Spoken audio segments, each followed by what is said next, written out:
திரு உதயநிதி ஸ்டாலின் அவர்கள்.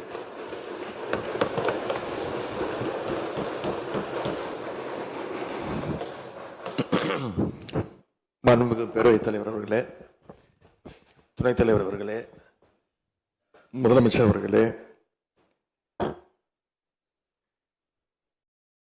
17வது சட்டமன்ற பேரவையின் எதிர்க்கட்சி தலைவராக எனது முதல் உரை இது.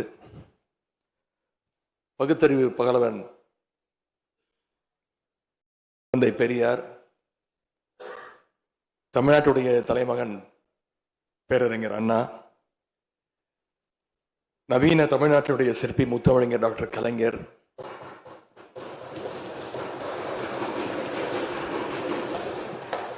இந்தியாவுக்கே வழிகாட்டிய திராவிட மாடல் ஆட்சியை தந்த திராவிட முன்னேற்ற கழகத்துடைய தலைவர் திரு முத்துவேல் கருணாநிதி ஸ்டாலின்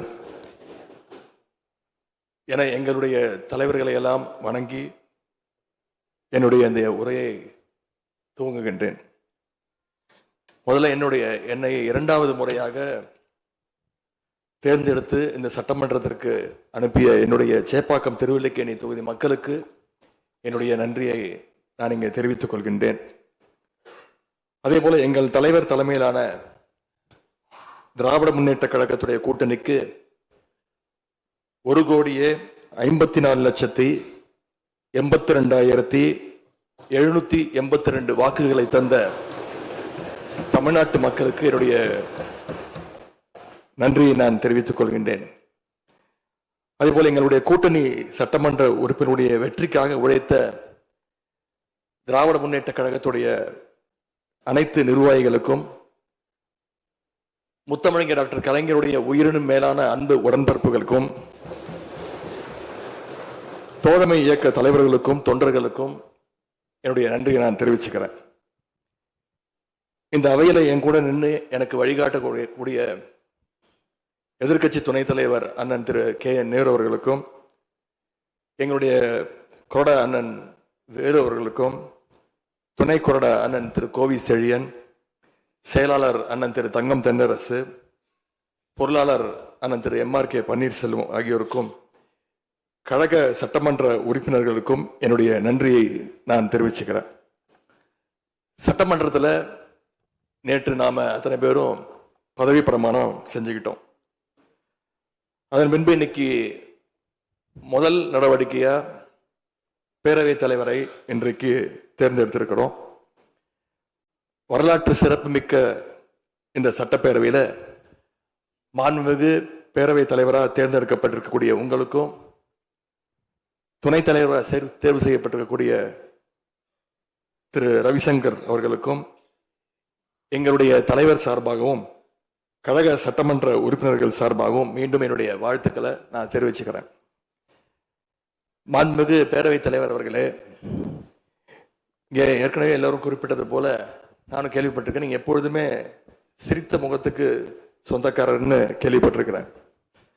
அது மட்டும் இல்லை, எல்லோருடையும் மிகுந்த அன்போடு பழகக்கூடியவர் அப்படின்னு பலர் சொல்லி நான் கேள்விப்பட்டிருக்கிறேன். இதே சட்டப்பேரவையில் 1980ஆம் ஆண்டு தேர்தலையும் 2011 சட்டமன்ற தேர்தலையும் நீங்க வெற்றி பெற்று ஒரு சிறந்த சட்டமன்ற உறுப்பினராக நீங்க பணியாற்றி இருக்கிறீங்க.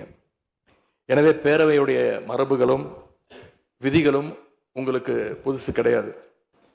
நீங்க தேர்ந்தெடுக்கப்பட்ட இப்பொழுது சேர்த்து 3 முறையும் ஆளுங்கட்சி உறுப்பினராக சட்டமன்றத்துக்குள்ள நீங்க வந்திருக்கிறீங்க. இந்த முறை எதிர்க்கட்சிகளையும் அரவணைச்சு செயல்படுகின்ற ஒரு பேரவைத் தலைவரா நீங்க பொறுப்பேற்றிருக்கிறீங்க. அந்த பொறுப்புல ரொம்ப சிறப்பா நடுநிலைமையோடு செயல்படுவீங்க அப்படிங்கிறதா எங்க அத்தனை பேருடைய எதிர்பார்ப்பு. அதே போல ஒரு எளிய பின்னணியிலிருந்து வந்த முதன்முறையாக சட்டமன்ற உறுப்பினராக பொறுப்பேற்றிருக்கக்கூடிய, மக்களால் தேர்ந்தெடுக்கப்பட்டிருக்கக்கூடிய திரு மாண்புமிகு ரவிக்குமார் அவர்கள் பேரவையினுடைய துணைத் தலைவராக உங்களுக்கு உறுதுணையாக இருந்து இந்த அவையை வழிநடத்துவார் அப்படின்னு நாங்கள் அத்தனை பேரும் நம்புகிறோம். மாண்புமிகு பேரவைத் தலைவர் அவர்களே, நம்முடைய மாண்பு முதலமைச்சர் அவர்கள் நேற்று எங்களுடைய தலைவருடைய வீடுகளுக்கும் அனைத்து கட்சி தலைவருடைய வீடுகளுக்கும் சென்று வாழ்த்துக்கள்லாம் பெற்றுக்கிட்டு போனார். அந்த அரசியல் நாகரிகம் இந்த பேரவையிலும் தொடரணும் அப்படிங்கிறதா எங்களுடைய எண்ணம், எதிர்பார்ப்பு. ஏற்கனவே நான் சொல்லியிருந்தாலும் மறுபடியும் சொல்ல விரும்புகிறேன். திராவிட முன்னேற்ற கழகம் இந்த சட்டப்பேரவையில் எதிரி கட்சியா இல்லாம ஒரு ஆக்கப்பூர்வமான எதிர்கட்சியாக நிச்சயம் செயல்படும். எங்க தலைவர் அவர்கள் சொன்ன மாதிரி திராவிட முன்னேற்ற கழகம் என்னைக்குமே ஒரு ஆக்க சக்தி தான். மாண்புமிகு பேரவைத் தலைவர்களே, இந்த பேரவைக்குன்னு ஒரு மிகப்பெரிய வரலாறு இருக்கு. இன்னைக்கு இந்தியாவில் பண்பாட்டு ரீதியாகவும் பொருளாதார ரீதியாகவும் தமிழ்நாடு சிறப்பா முன்னேறி இருக்கு அப்படின்னா இந்த பேரவையில் நடந்த விவாதங்கள், எடுக்கப்பட்ட முடிவுகள், இயற்றப்பட்ட சட்டங்கள், நிறைவேற்றப்பட்ட தீர்மானங்கள், இதெல்லாம் தான் ஒரு காரணம். பிற மாநிலங்களுக்கெல்லாம் ஒரு எடுத்துக்காட்டாக வழிகாட்டக்கூடிய வகையில் செயல்பட்டு இந்தியாவையே திரும்பி பார்க்க வச்ச சட்டமன்ற பேரவை இந்த தமிழ்நாட்டு சட்டமன்ற பேரவை.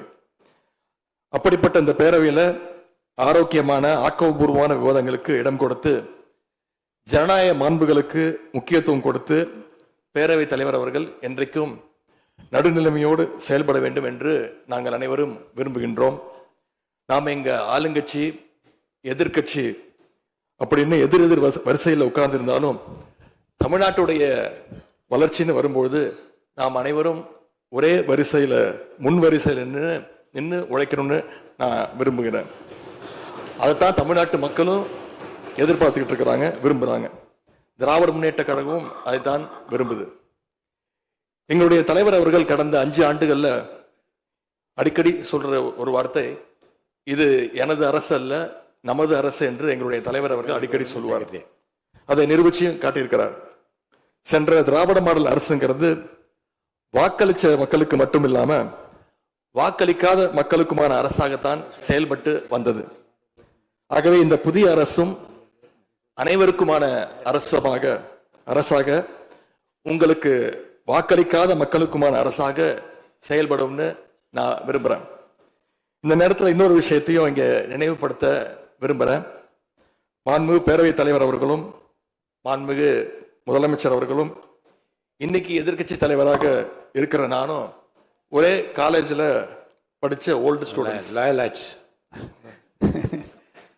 ஒரே காலேஜில் நாம படிச்சிருந்தாலும் அரசாங்கத்தை நடத்துறதுல திமுக தான் சீனியர் பேட்ச்.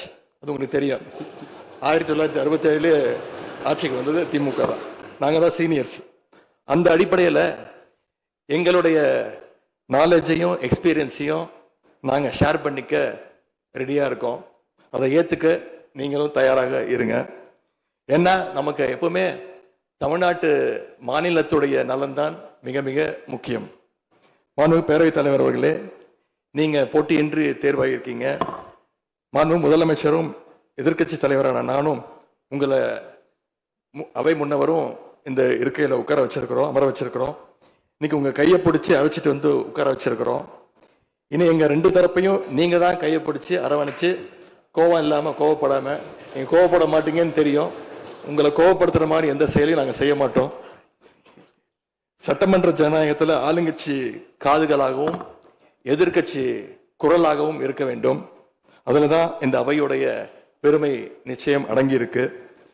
பொதுவா இதுக்கு முந்தைய சட்டமன்ற பேரவை எடுத்துக்கிட்டா ஆளுங்கட்சி வரிசையில அதிக உறுப்பினர்களும் எதிர்கட்சி வரிசையில அதை விட குறைவான உறுப்பினர்களும் இருப்பாங்க. ஆனா இந்த முறை கிட்டத்தட்ட ஆளுங்கட்சிக்கு இணையான எதிர்கட்சி வரிசை வலிமையா இன்னைக்கு அமைஞ்சிருக்கு. அதுதான் இந்த பேரவையுடைய இன்னொரு கூடுதல் சிறப்பு. இதன் மூலமா தமிழ்நாட்டு மக்கள் ஒரு முக்கியமான செய்தியை நமக்கு சொல்லி இருக்கிறாங்க. அது என்னன்னா, எதிர்கட்சி வரிசை மிக மிக வலிமையாக இருந்து இந்த அரசை, புதிய அரசை வழிநடத்தணும், ஆக்கப்பூர்வமான விமர்சனங்களை முன்வைக்கணும் அப்படின்னு மக்கள் நமக்கு சொல்லி இருக்கிறாங்க. நான் நம்புறேன். ஆகவே மக்களுடைய எண்ணத்தை பிரதிபலிக்கிற மாதிரி எங்களுடைய பணிகள் நிச்சயம் இருக்கும். மாண்புமிகு பேரவைத் தலைவர் அவர்களே, இந்த அரசு பொறுப்பேற்ற நிகழ்ச்சியில் நடந்த ஒரு நிகழ்வை இங்க நான் சுட்டிக்காட்ட விரும்புகின்றேன். ஏற்கனவே சுட்டிக்காட்டியிருக்கிறாங்க. அந்த நிகழ்ச்சியில தமிழ்தாய் வாழ்த்து 3வது இடத்துக்கு தள்ளப்பட்டிருக்கு. இது தமிழ்நாட்டு மக்கள் மத்தியில மிகப்பெரிய ஒரு கோபத்தையும் அதிர்ச்சியையும் ஏற்படுத்தியிருக்கு. அதை எதிர்கட்சிகள் எல்லோரும் விமர்சிச்சிருக்கிறோம். அதுக்கு ஆளுங்கட்சியும் ஒரு விளக்கத்தையும் கொடுத்திருக்கிறாங்க, நானும் பார்த்தேன். எங்களோட கருத்து என்ன அப்படின்னா, பாஜக ஆட்சிக்கு வந்திருக்கக்கூடிய மேற்கு வங்க மாநிலத்தில்